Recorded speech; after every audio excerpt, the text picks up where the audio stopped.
Hi guys, what's up? Zax here. Today we are here with the British Grand Prix on F1 2013 career mode, starting in 10th position. Now, the next 3 days we're going to get 3 episodes of F1 2013 career mode because I made a slight mistake. I just couldn't get around to recording some F1 at the weekend, so that was unfortunate, but now this means 3 career modes in 3 days, which should be pretty good. Hopefully you guys enjoy that. And yeah, it should be fun. The British Grand Prix track I'm not particularly good at, but you know, I'll try my best to have a good fun race here today. But yeah, so starting in 10th position, my teammates at the front of the grid, and I think he might be on pole position, so this could be very interesting to see what we do today, whether we can make our way up the order or whether we fall back outside the points. That would be very disappointing. Hopefully nothing like last year will happen, when I obviously got overtaken by Mauritius at the line. That was unfortunate, to say at the least. A bit aggressive into turn 1 there, hit the back of Hulkenberg a little bit. But yes, the news over the last couple of days, well, literally just the news just broke as soon as I'm starting recording this, is that Felipe Massa will drive for Williams next year. I think that's a pretty good thing for Williams. Not sure about their money problems. I mean, they've always had some sort of money problems, so I don't know how they're going to be able to do, you know, how they're going to cope with, you know, not having as much money from Maldonado. But I think they've got some sort of agreement with, you know, obviously, 'cause I think Maldonado's contract ran on for a couple more years, so I think we will see Williams alright for, you know, financially at least for a couple more years. But it does seem that Massa's following a very similar route of his career to fellow countryman Rubens Barrichello, spending quite a long time at Ferrari and then moving on to the Williams team. That's, you know, it seems pretty similar. I mean, Barrichello did 2 years at Williams. I wonder how many years Massa will do there. You know, I think Massa, if he doesn't enjoy racing anymore, I think he'll just quit. I think, you know, I think quite a few people didn't want Massa to continue because that takes up a seat that somebody with, you know, some of the younger drivers can come through into that seat. You know, someone from GP2 or Formula Renault 3.5. Just because, really nowadays, it seems to be pretty much if you're a stable hand. I think that's the right saying, and you know, you can bring the results. Maybe not the best results, but you can bring results. Then you'll get hired, or you bring a lot of money. There seem to be the 1 or 2 options that you have nowadays to be getting an F1 seat. It doesn't really matter nowadays if you have a, you know, championship title. That's really unfortunate. People like Fabio Lima, he might have got a contract in the last couple of days, but I kind of doubt it. I don't really see Fabio Lima with a seat next year, which is so disappointing. He's worked all his life and he's been in GP2 for a couple of years now, and you know, it'd be really disappointing to see him outside of an F1 seat next year. But it's looking very unlikely that Fabio Lima will get a seat next year. If you don't know who he is, he's the GP2 champion for 2013. He had a great battle, you know, all the way along with people like Coletti and Sam Bird, but he got the better of them right at the end of the season, just being the most consistent person over a season, not making the mistakes, and I think personally he was the deserving champion. Sam Bird, without sounding too rude here, I think that the Russian time was the fastest car on the grid, so in that respect he had a bit easier. But I also think that Sam Bird did a stellar season considering he was called in at the last minute. So I think either Lima or Bird were the worthy champions. Personally, I don't think Collado drove amazingly this year. I mean, he's reporting, or he said that the car is really awful, but I don't sort of, yeah, I don't really believe that, to be perfectly honest. I mean, Karun Chandok, who's somebody in the paddock and that, you know, goes around talking to all the teams saying that ART don't just drop off from being a championship winning team to the worst team on the grid. So yeah, you got to take what drivers say with a pinch of salt nowadays, because you know, they may be just being told stuff by their management or whatever, because you know, you'll know that you know, F1 drivers are, you know, have people that, you know, help them through their career and everything in terms of management, so they're probably being told to say half of these things. So You know, I can't ever believe some things, but you know, you do realise some drivers just do speak from them, you know, from their heart, like Felipe Massa. Not Felipe Massa. Well, I suppose he sort of has done recently, but I think more notably it'd be Mark Webber, in my opinion, who just, you know, speaks from his heart, says what he wants, and you know, everyone loves him for that. And I don't think there are enough characters like that nowadays in motorsport. It seems to be most people are told what to say, which is unfortunate. You know, like all the scripted radio messages we get in Formula 1 at the end of the races. I mean, I think that's what surprised a lot of people was when, in this place, Silverstone, when Mark Webber said not bad for a number 2 driver. It sort of shocked quite a lot of people, and I think Red Bull as well, because you know, they're sort of they went from being a team that was sort of like the party team to being a very serious team with a very serious operation. And I think when Mark Webber said that, I think they might have got a little bit annoyed with him. But you know, 2010, I think Mark Webber was the best driver he'd ever been. People might disagree with that, and that's perfectly fine, but I think Mark Webber was at his peak in 2010. The only time he's ever really went for a championship. 2012, he was very good at the, you know, first half of the year and not so good in the second half. I think that Vettel is very good at the Asian tracks, and the Tilke design tracks, the recent design Tilke tracks. I think that Sebastian Vettel was very good at them. So, you know, like India, Korea, Abu Dhabi. I think Vettel is just, you know, he just loves those circuits, and there's nothing wrong with loving those circuits. I mean, it might not be to everyone's taste, but you know, Sebastian Vettel was very good at those circuits, and you know, he's really put some big results into those circuits over the last couple of years.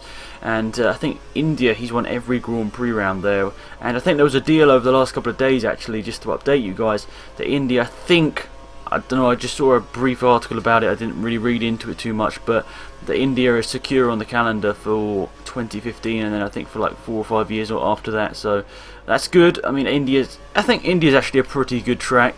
It can provide some really good racing. Maybe not the best, but I think it can provide some fun racing. And yeah, I think it's good to see it on the calendar. Personally, I don't really like Korea as a track.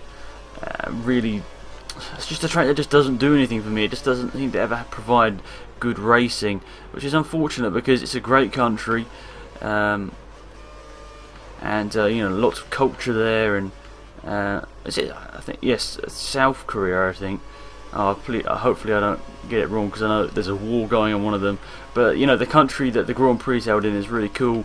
And obviously I haven't really read into the war and everything, so I don't really want to speak on about that. But obviously not nice that stuff's happening over there. But you know, the country that the Grand Prix that is held in is a nice country. But I just think the track is just not. It's just not a good track. I know a lot of people will sort of back me up on this. I know there will be some Korea supporters out there, and obviously you're allowed to support what track and driver or whatever that you like, and that's perfectly fine. And I'm not the sort of person to hold grudges or anything like that. But so yeah, it's a cool country, and it's just unfortunate the track isn't exactly the best. And so yeah, where are we going with this? I don't know, I just sort of run out of things to say there. And nearly having Mark Webber run into the back of us there. That would have been very interesting. Sebastian Vettel 4.1 seconds up the road. We're going to be peeling into pit lane this time to put on some prime tyres.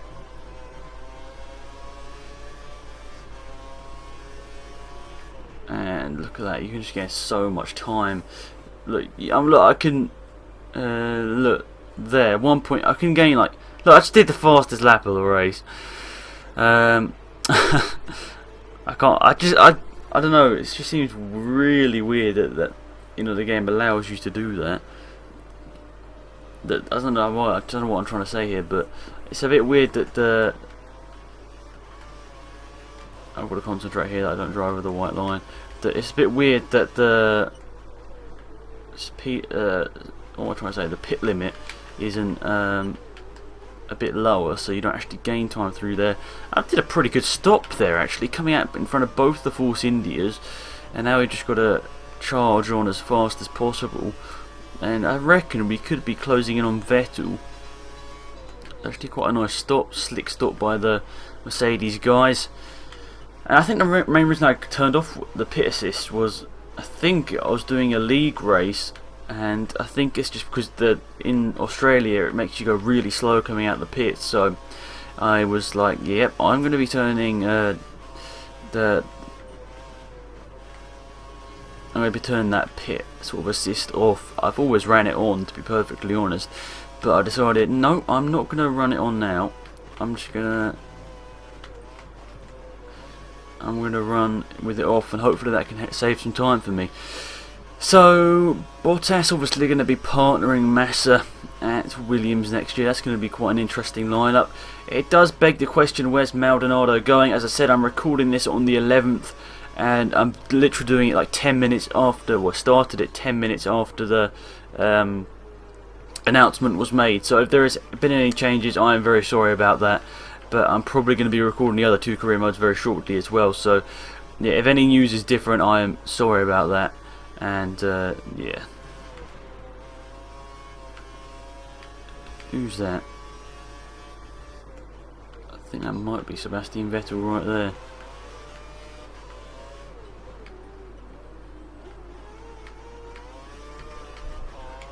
No, that's not the DRS activation. This one's the activation point. What? Who did Ricciardo get? Oh yeah, Vettel. Ah, sneaky Toro Rosso. That was a bit of a robust move, to say at the least, but I needed to do it. Otherwise, I was never going to get past Ricciardo through this part of the track. And it is Sebastian Vettel. Alright, let's use this fast fuel mixture for a little bit here. Burn a bit of fuel is what I'm trying to say here. And hopefully we can catch up to this little pesky Sebastian Vettel that's won all of the last Grand Prix, like, I don't know how many Grand Prix, I think it's like 8 Grand Prix he's won in the last 8 Grand Prix or something like that. It's been absolutely phenomenal what Sebastian Vettel has done in this year's Red Bull. And I see lots of people all the time trying to take it away what he's achieved this year, but, you know, Vettel has got the skills to pay the bills this year, and he's absolutely just demolished the field.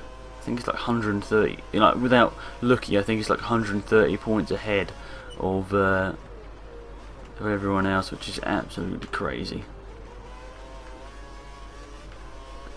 You know, how you can be so crazily fast in comparison to, you know, your teammate and just anyone is just mind-boggling. But it, you know, puts into perspective how well Sebastian Vettel has driven, as well as, you know, he's had a great car. Let's not forget that. I mean, if I didn't say that, people would have a go at me saying, you know, you're a Vettel fan, I hate you. Or if I didn't say the Sebastian Vettel bit, people would have had a go at me for not respecting Vettel. But, you know, I'm sort of just that person that I'm not, you know, I don't support Vettel. You know, I don't support Hamilton. I don't support, you know, someone like Felipe Massa, but it doesn't mean I hate them.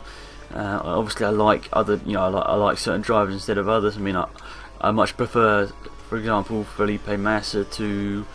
I don't want to name anyone now, because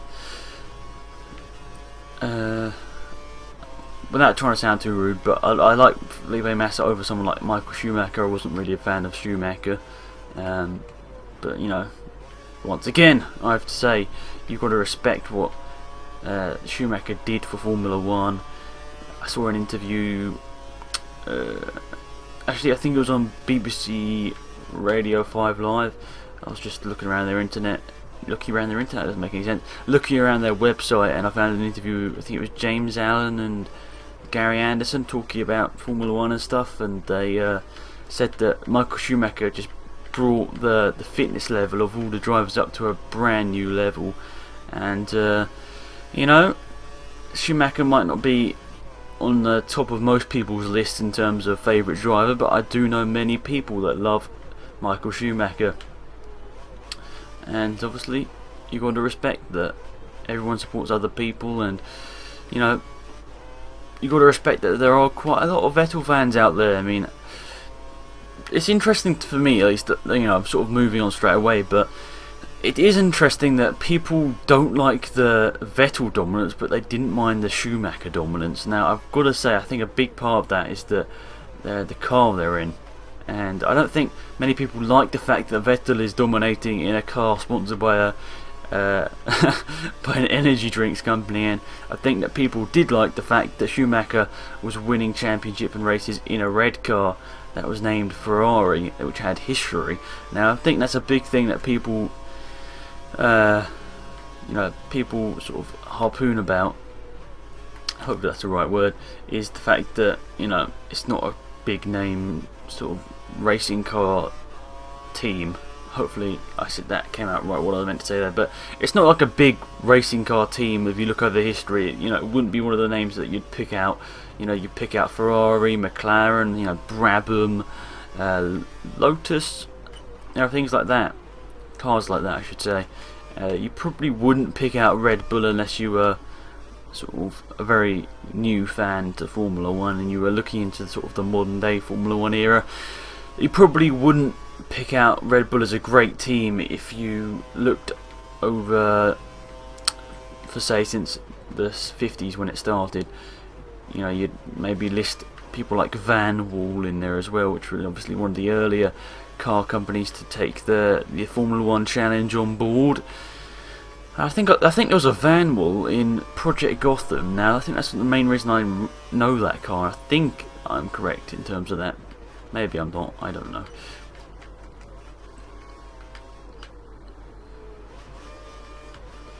If I was really desperate to get a podium here, I could just sprint into the pit lane.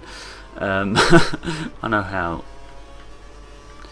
stupid that would be, but if I was really desperate to get the points, I could just dive into the pit lane at the end of this race, because that would obviously just save me from everyone else, because you gain so much time by entering the pit, which I do find a bit silly, but it's not a glitch with the game, it's just how the track's laid out in real life, which is just unfortunate thing there. So whatever, but maybe in the comment section, guys, I know there are quite a lot of people that don't like Vettel, and that's perfectly fine. It's probably better in this situation, instead of saying Vettel sucks, just probably best to not leave a comment whatsoever. But where would you rate Sebastian Vettel in the sort of all-time list of drivers?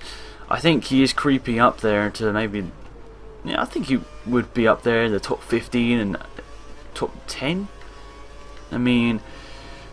What he's achieved in Formula 1 is just mind-boggling, and I don't think anyone can take away what he has done for the sport.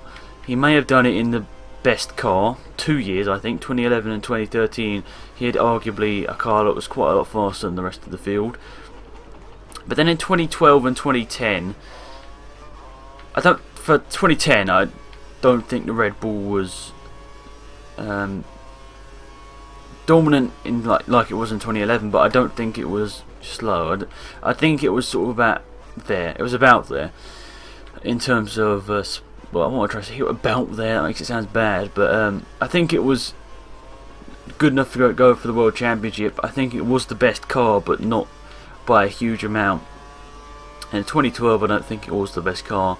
Personally, I think, you can correct me if I'm wrong, but I think the McLaren was the best car over the year. And I think it was just lots of things that went wrong with the McLaren was the fault for them not winning the championship last year.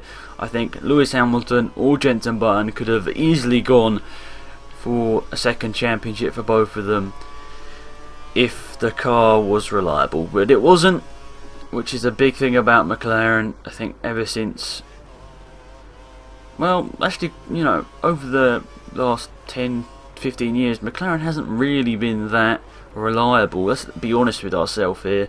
Remember back to, I think it was like 03, 04, 05, whenever Kimi Raikkonen was driving for them, they weren't that reliable. They were breaking down and breaking parts off all the time. Kimi Raikkonen lost the championship because the car was not reliable. It was a fast car, which wasn't reliable, which is the reason why Kimi Raikkonen lost that championship. I can't remember which one it was. I think it might have been 05. The one he lost due to the car not being too good. So here we are, we've got 1.5 laps to go, and Vettel's 4.6 seconds up the road, Webber is 3 seconds back, so we should easily get a podium here. But yeah, so hopefully we can keep this podium. I don't think Webber's going to be able to catch us unless some sort of tyre scripting really comes into play. But overall, I've enjoyed this race. It's been some good fun. I haven't really been in any traffic, but I've talked about quite a lot of topics, and hopefully you guys can leave some comments down below. If you're watching at this point, let me know with a comment. I mean, I know the viewer retention is really, really good, and you know, I'm not gonna lie, I honestly thought my channel was going a little bit downhill like 2 weeks back, and the views just suddenly stopped, sort of dropped off, and then you guys just really helped me out with the support and videos once again. It was really, really good. Not that, you know, I think it sort of coincided with, I think it was half term for most people in the UK. I think that's where a majority of my viewers are from, and that's sort of coincided with the view drop, so I think that's got something to do with it, to be perfectly honest. But to be honest, at the end of the day, I just want to make sure that most people are entertained as possible. Obviously, if there's ever something wrong, let me know. I'm also trying out something. There's a YouTube thing where you can monitor comments by typing in sort of keywords that you're not allowed to put in the comment section. So I've tried that out. I'm hoping that it's going to stop spammers in the comment section, like checking out my channel and stuff like that. So I've put stuff like that into this sort of, you know, banned words list. So you shouldn't be seeing any spam in the comment section now.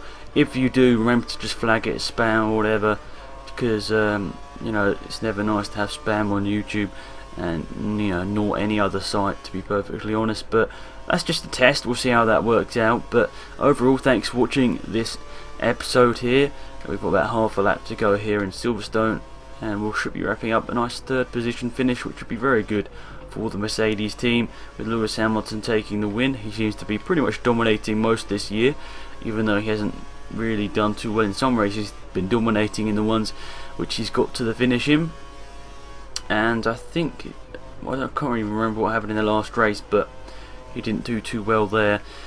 But I think Hamilton will be coming around the final corner here and crosses the line. Lewis Hamilton wins the British Grand Prix. Sebastian Vettel ends up in second. I'll end up on the third step of the podium and taking home 15 points, I think. Yep, 15 points. So that's helping my championship out, I should say, quite well. Take a quick drink there after I've been speaking for 22 minutes. That's actually one of the shortest Grand Prix of the calendar. And yeah, so it's quite a short video there, guys, but thanks for watching. Let's look at that championship now. Look at that. Red Bull, Mercedes, then one Lotus there, then Red Bull, not Red Bull, what am I saying? Ferrari, and look, in the top 12, 6 teams. So yeah, because you know, I think you know what about that. Look at that, Caterham got 2 points from Charles Peak. Anyway, thanks for watching, guys. Hopefully you enjoyed this one. Remember to leave a like if you did. But it's been Alex, and I'm out of here. Goodbye.